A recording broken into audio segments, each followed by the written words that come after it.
Hello, lovely people of God. Welcome to Doreen's Gospel Wednesday. And today I'll be sharing with you on a topic titled The Path That Attracts God's Reward. And we'll be looking at the scripture in Proverbs chapter 22, verse 4. And it says that by humility and the fear of the Lord are riches, honor, and life. I believe that the principles of God follows a particular posture. His rewards are not accidental. This scripture is clearly telling us that by humility and the fear of the Lord are riches, life, and honor. That means that those things don't come on a silver platter. They come as a result of the outcome of humility. Humility is the ability to stay submitted under God's will, even though no one is seeing you. It is a deep reverence to God, and it shapes your decisions, your actions, and everything that you do. This becomes a salient thing that an individual is supposed to do in the God's kingdom. In the Bible, we saw a lot of people that exhibited this character. When we look at the story of Joseph, Joseph was a clear example of Proverbs 22, verse 4. Despite the betrayal, the false accusation,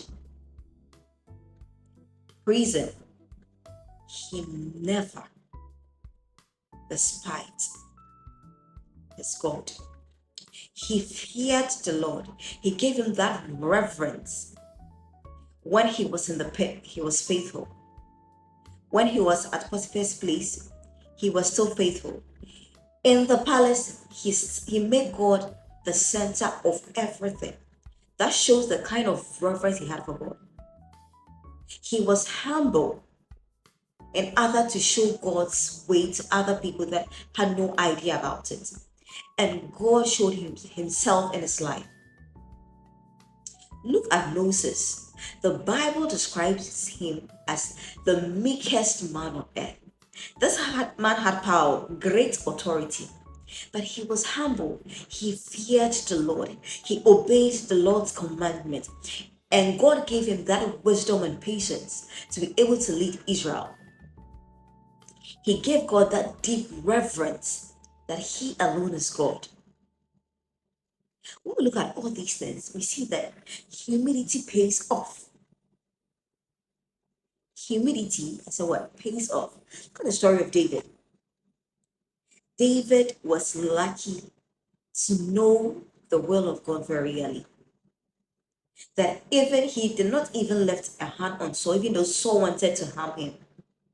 He feared the Lord. He gave reverence to God in everything that he did.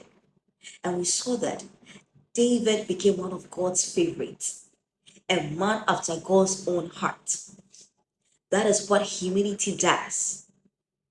And what about Jesus? Jesus himself, the Odogu of all Odogu, the God himself who came on earth, but yet was humble and obedient to everything that he was doing. And we saw his reward. Today, tell yourself that I will remain humble. You know something?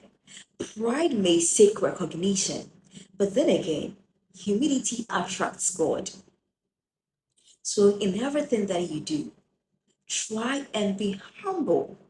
And when you do that, you will see the hand of the Lord in your life. Riches, honor, and life will follow you. Today, walk in humility, fear the Lord, and the rewards will follow. Stay blessed and have a wonderful day. Bye.